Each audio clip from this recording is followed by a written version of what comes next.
All right, welcome everybody. Welcome to Striped Skunks, and we're super excited to have you get with us today. My name is Joseph, and I will be your virtual host for this session, and I'll be monitoring the chat boxes on both Zoom and Hoova. Just a few reminders before we get started. This presentation is recorded, so if you don't want to be recorded, please leave your cameras off, okay? Now also to make sure our speaker gets through her presentation today, we encourage you to stay muted until the end of the session where you can ask questions. Now, today's speaker comes from Seattle, Washington, where she moved to California to attend graduate school at UC Davis.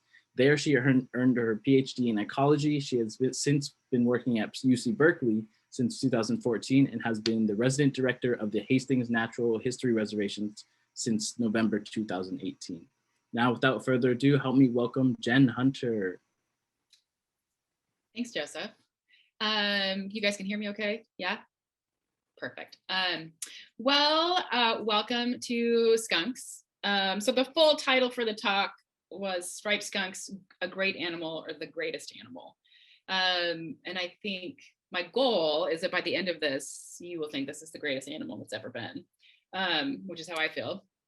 And, you know, skunks are kind of a complicated critter and people have complicated relationships with skunks. But one of the reasons that I think that they're such a great kind of ambassador for ecology and evolutionary biology is because people have such familiarity with them, at least in the US. You know, everybody knows a skunk when they see one, and we kind of take them for granted because they're around us all the time.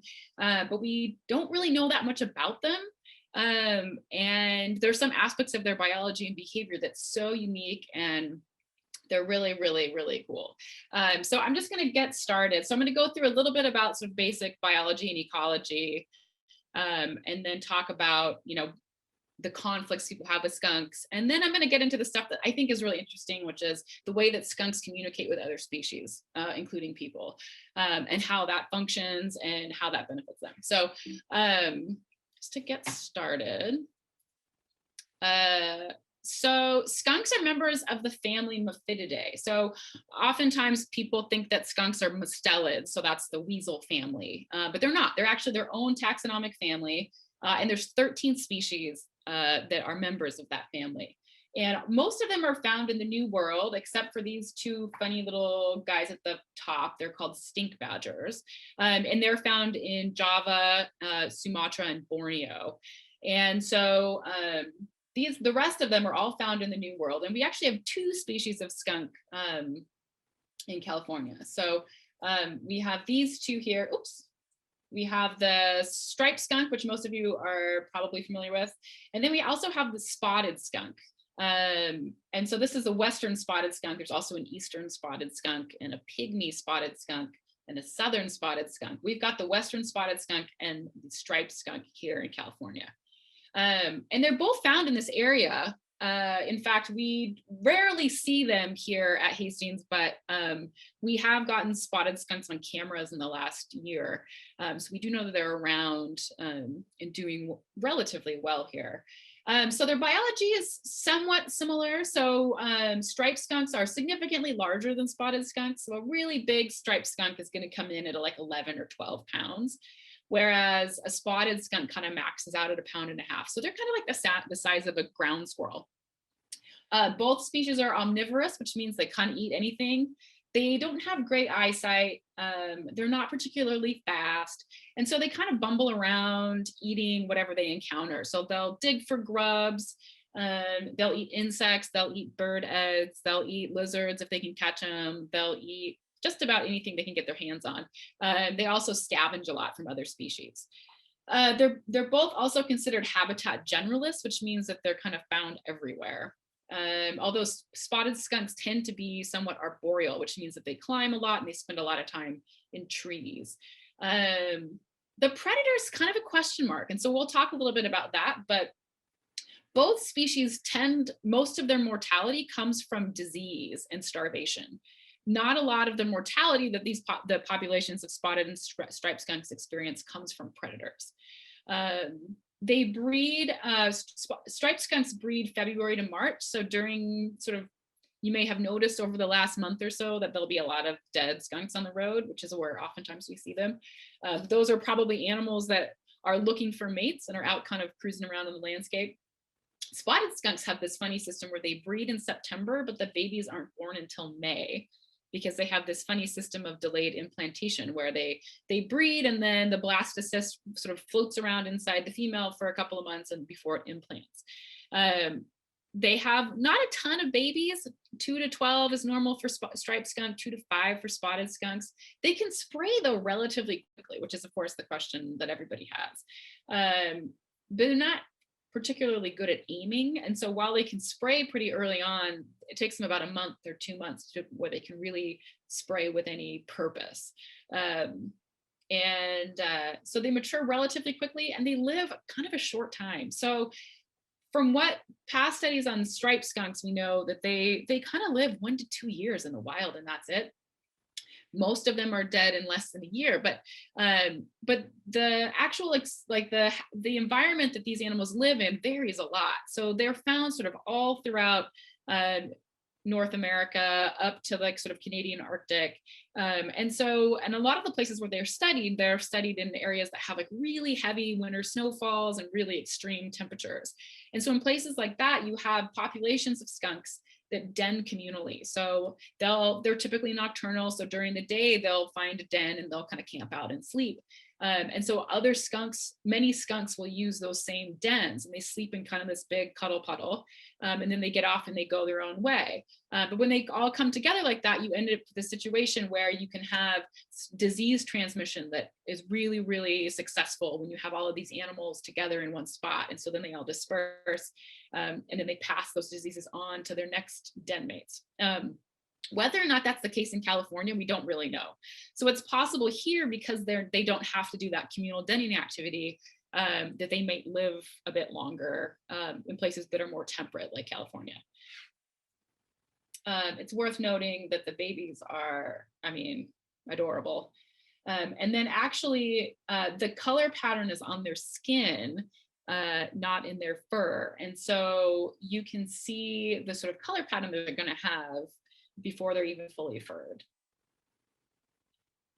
So most people know skunks through experiences like this. And usually when I do a talk like this, I will ask people to raise their hands if they've ever been sprayed by a skunk or had a pet that's been sprayed by a skunk.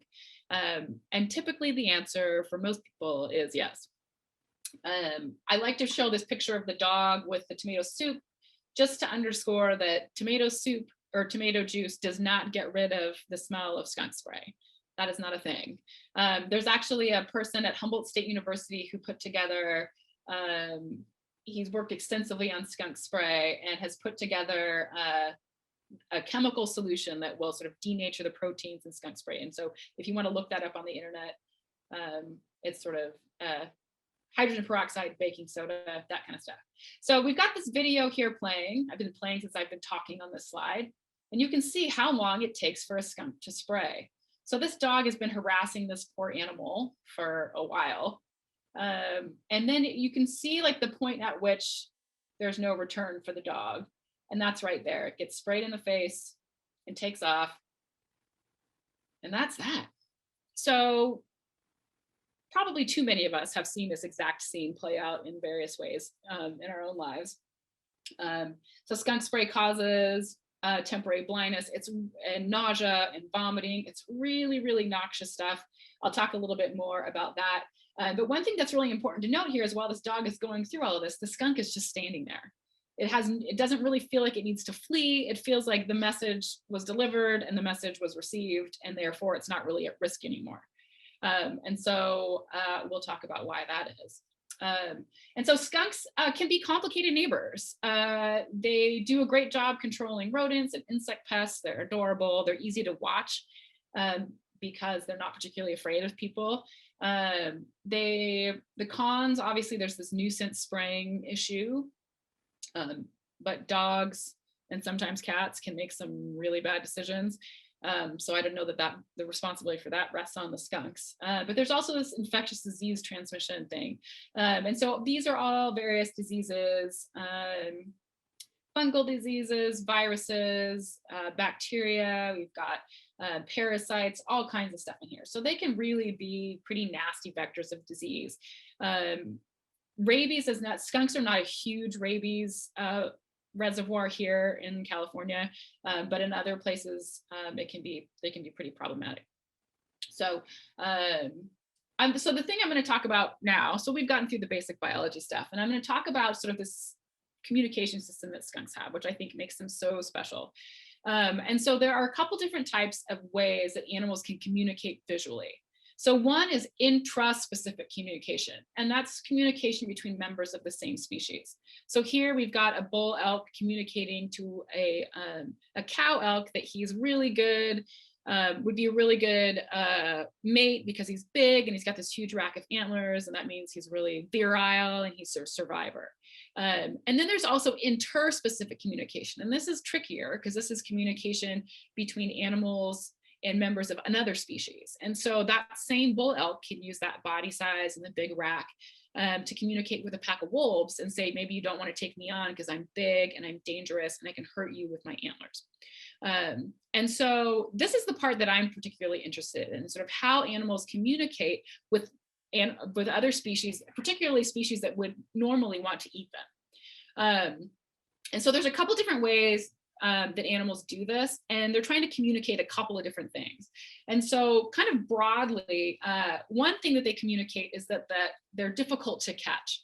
And I'm going to show a quick video of a behavior that's called stoating or pronking, which is something that a lot of antelope species do when they're confronted with a predator. And so what they're trying to do in doing these crazy behaviors is to show a potential predator that they're going to be hard to catch. Like, I'm so strong, I can waste my energy doing this ridiculous jump. And so the stoating or pronking is where they jump with all 4 feet off the ground at the same time.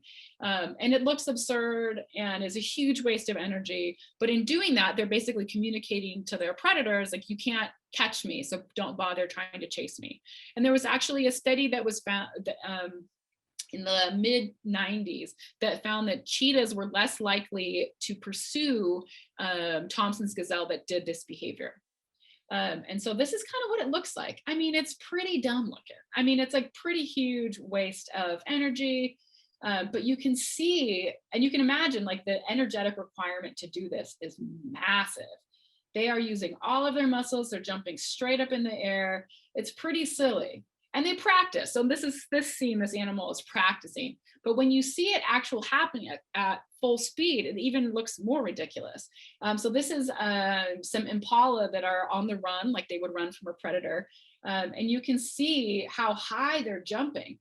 And you can imagine what a huge waste of energy that is. And, you know, it probably serves multiple purposes. They're probably also signaling to other impala that it's time to go. But at least in terms of the intraspecific communication, it's pretty incredible that communicates as well as it does to their potential predators. And so a couple other, oops, this isn't dancing. Oh, hold on, guys, I'm stuck. Okay, so there are a couple other things, or things that animals can communicate. They can communicate that they're dangerous or that they're noxious in some way. And so a lot of time, this manifests itself in what we call warning coloration. And so this is a color pattern that's typically high contrast that these animals use to communicate with their potential predators that they're noxious or dangerous in some way. And so we've got a frog that's toxic here. This is called a streaked tenrec. They're found in Madagascar. They're toxic and they're covered with these sort of spines, and they have this black and yellow color pattern. This is a honey badger, which we consider to be hyper aggressive. So they will attack leopards, they will attack people on horseback, they will attack car tires. They weigh about 30 pounds. So they're pretty small, but they have quite a reputation for being super ferocious. And then we also have this guy, which is called an African crested porcupine, which has these sort of black and white quills that cover the whole back half of its body. And when they're threatened, they present those quills and rattle them together to encourage predators to leave them alone. And so if you look at all of these species, these are all other animals that have warning coloration, you can see that there are some common attributes among them. So we've got animals that are black and red, they're black and green, black and yellow, black and blue, black and white. This is called a blue coral snake. They're found in Australia. they have this crazy venom that when they bite something, it activates all of the sort of neurons in your body at the same time, and basically it sends animals that it bites into like this spasm and they can't move. It's crazy. And then here's our tenor again. Here's the poison dart frog. And then who else are we missing from this picture, folks? We're missing the most important one, which would be the striped skunk. And so these guys, you'll see, have that same color pattern, right? They have that the black and white coloration. And so it's about color. It's about the black and white, black and yellow, black and red, but it's also about contrast. So it's about making a really strong demarcation between each of those colors. And that signal is kind of ubiquitous throughout animals that have this kind of warning system. So if we look at some of the mammals that have warning coloration, you'll see some really incredible examples of what we call convergent evolution. So these are animals that are not particularly closely related when you look at them taxonomically, but they have sort of co-evolved these same color patterns to basically provide the same message to their potential predators. So we have a European badger on the left, American badger on the right. These guys are fossorial, which means they spend a lot of their time underground. They hunt underground a lot of the time. And if they're being confronted by a predator, oftentimes that's where it's happening.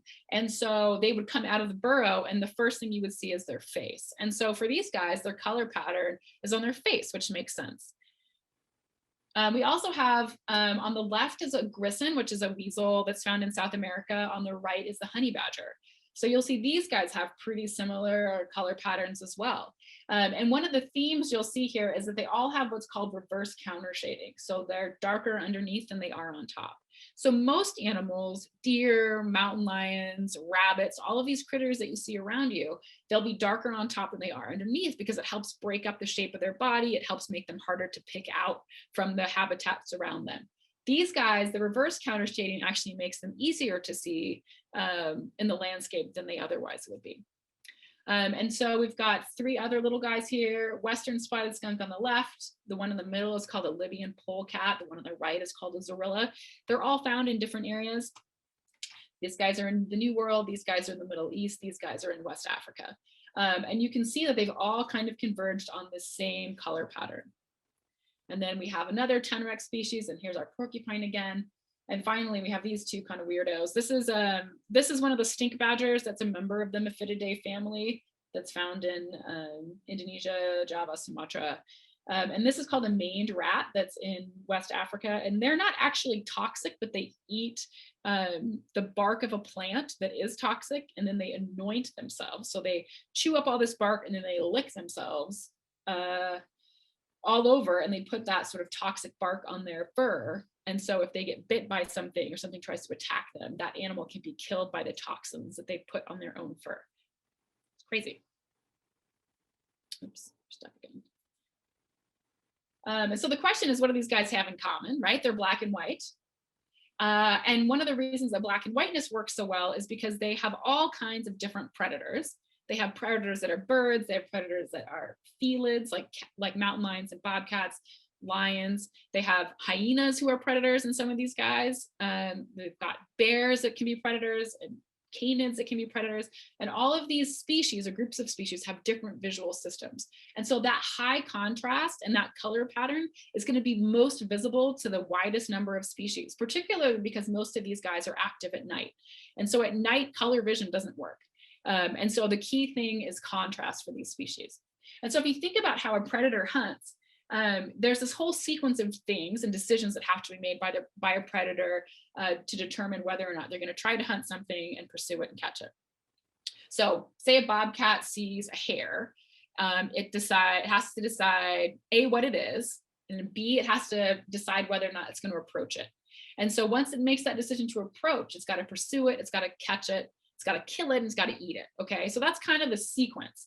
And typically, once an animal decides it's going to approach something, it's going to continue to move along that sequence until it either catches that animal or that animal escapes. And so if you are a skunk and you're trying to keep a bobcat from attacking you, it's most important to communicate to that bobcat as early as possible in that sequence, so the bobcat decides it's just a bad idea to pursue you. And so you end up in a situation where a bobcat sees it, and then can identify it really, really quickly, and then decides, no, it's not worth it. I'm not going to go for it.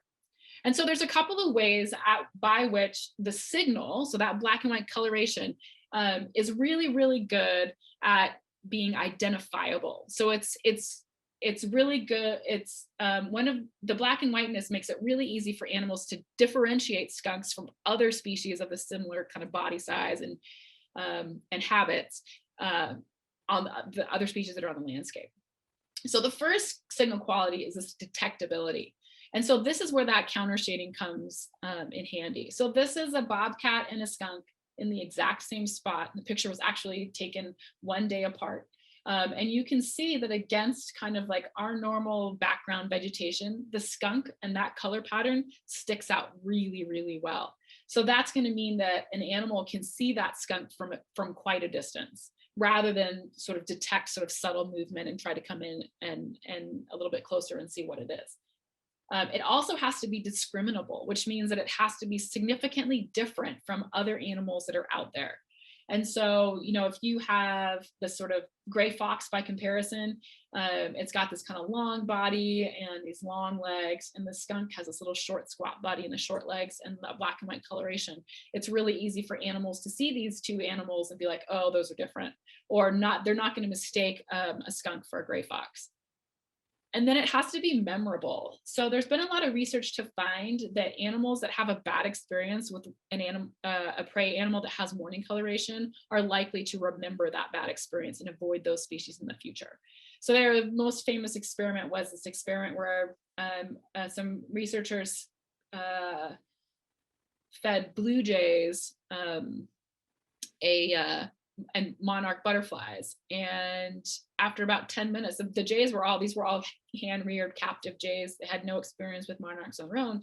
They were quite happy to eat the monarchs, and then they threw up and were less likely in the future when they were offered monarch as a prey item to take it and eat it. And so if you think about our food web here in California, you've got sort of your grasses and your photosynthesizers, primary producers, and those are eaten by the little guys, the squirrels, the rabbits. We've got deer. These are important grazers. They're also important prey species for a lot of other animals further up the food chain. And so if you add the carnivores to this picture, so these are kind of the common carnivores, less common, I guess, is the bear around here. So these animals all feed on these, the smaller guys, the rabbits, the deer, the vole, the squirrels, all of those little dudes. And then the smaller carnivores are eaten by the larger carnivores, which is something that not everybody thinks about, but nonetheless is really, really common. Mountain lions oftentimes will kill bobcats and raccoons and foxes and coyotes and eat them. And so, but there's somebody that's being left out here because, as I mentioned before, not a lot of predator mortality in skunk populations. And so if you think about like, how do we measure that? One example is this study that looked at how skunks respond to playbacks of coyote howls and then the researchers spraying coyote urine all over the place. And so essentially by doing this, they're trying to create an environment where to a typical skunk, it seems like there's an awful lot of coyote activity in this area and maybe I should move someplace else. That's what they were trying to get at. And what they found is that the skunks were not particularly concerned with a lot of coyotes around. They didn't change their behavior. They didn't restrict their range. They didn't do any of these things. They continued to live their normal skunky lives in an environment where they thought there was a ton of coyotes. And then when I talk about skunks and skunk predators, the thing that I always hear is, what about the great horned owls? And everybody thinks that the great horned owl is a really significant skunk predator. And they may be. There are certainly owls that specialize on skunks, but there's not a lot of evidence to suggest that skunks are a really important component of great horned owl diets, or that great horned owls are a particularly important predator of skunks. And a lot of times when I hear this, it's usually with respect to wildlife rehab folks. And I worked in wildlife rehab, and I can certainly say that we definitely got great horned owls people were bringing in that smelled like skunks. But why were we getting those great horned owls? We were getting them because people found them emaciated on the side of the road, or they were not flying right, or didn't seem to be able to see very well. And while owls can't really smell, the smell of the skunk spray is not the problem. It's the fact that it functions sort of like a chemical burn.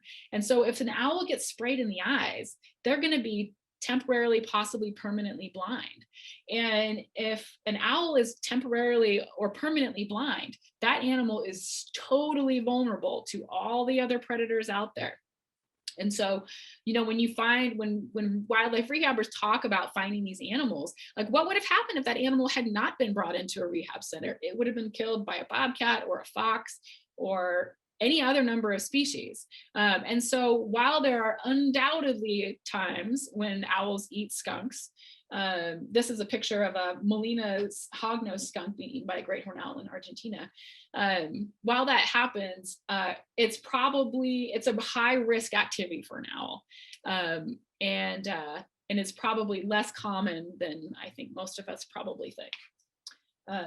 Skip through that. So now we're going to get into videos. I'm going to show you how this warning system works. So there's two different components of the warning system. There's the passive signal, which is the big plume-like tail and the black and white markings on their body. And then they do this sort of active signal too, where they stomp their feet, they stick their tail up. That's kind of the first sign, tail goes up, and they start stomping their feet and they'll charge whatever they're nervous about, and then they'll spray. And generally speaking, it works really well. And it works against species that are not even skunk predators, like this one. Oops, go back. Uh-oh, there we go. Sorry, folks. There we go. So this is our familiar skunky friend versus a llama, which is not a typical skunk predator. But the signal still works really well. We also have somebody a little bit more familiar. This is a coyote. And you'll see the skunks don't see particularly well, but they are good at seeing movement. And so there's that ground, the scraping of the ground, the tail's up. And then the charge, and that's it. So skunks are small, but they're also arguably the most behaviorally dominant carnivore species in the Americas. So they will take on just about anybody, and they usually win. So here's a mountain lion and a skunk. Mountain lion pursues skunk, skunk chases mountain lion. And this is part of the reason that I like a skunk so much, is because they don't really care. I mean, that's kind of the theme, is they are unbothered by everything. And so this is why they get hit on the road so much, is because they're not going to run from a car. They don't have to run from anything. And so oftentimes when they see headlights coming, they'll turn to display at it, or they don't bother to stop for it because they assume the car is going to stop for them because everybody else does. And so this video goes on for a while. You can see the mountain lion here. Definitely not after the skunk anymore. But the skunk is not necessarily ready to hear that. And so you'll see that even though this mountain lion's moved away and is not a threat anymore, our little skunky friend is just not having it and continues to chase it, even though that animal is not a threat to it anymore. This is a particularly cool example. So this is a mountain lion that's at a deer carcass trying to feed. And the skunk actually is not being threatened here either, but does a quick spray, and the mountain lion takes off. And then the skunk has totally unfettered access to this deer carcass and can just eat as much as it wants without feeling like it's got to compete with this mountain lion. This is an example that I was sent by someone. This was in this woman's yard in Colorado. And so we have a black bear here. And then you'll see just right over here, there's a tail. And so the skunk is pushing this black bear away from whatever it was interested in, water, I guess. So that's what I mean when I say they're behaviorally dominant. They're just gonna go for it all the time. And then here's our spotted skunk that we got on camera here this fall. And so the spotted skunks do this goofy handstand, and they can actually spray from that position. But that's what they do when they're threatened. They do their funny handstand. Hey, Jen, Yes. I do have to cut you off there because we are at our Oh, time. oh, sorry, guys. It's all good. I believe we can go on for about 5 more minutes for a Q&A if that's possible. Let's do that. If anybody has questions, apologies for running so late. We'll leave No, you no with worries. this. Yeah, so if you guys have any questions, you can either unmute yourself or send them into the chat box.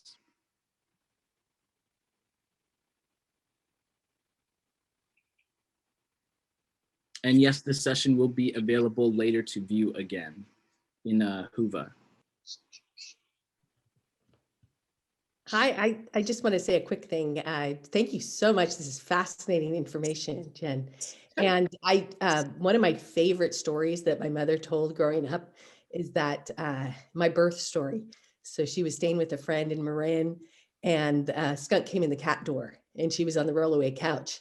And she said she heard this Indian war dance. She heard the thump, thump, thump, thump, thump, thump, thump, Yep. thump, thump.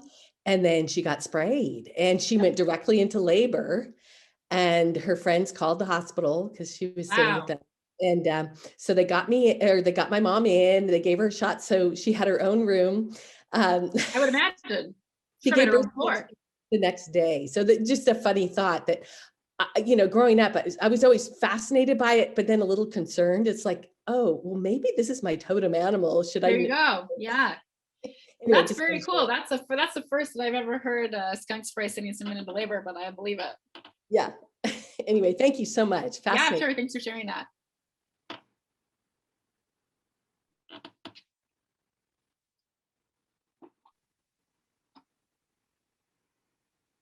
All right, thank you, Jen. If there are any more questions, make sure to send them into the chat or unmute yourself. My lovely second MC has sent a link to the next session in the chat, and if you'd like to go check that out, you can do so. But in a few minutes, we'll be ending this room. Thanks, everybody.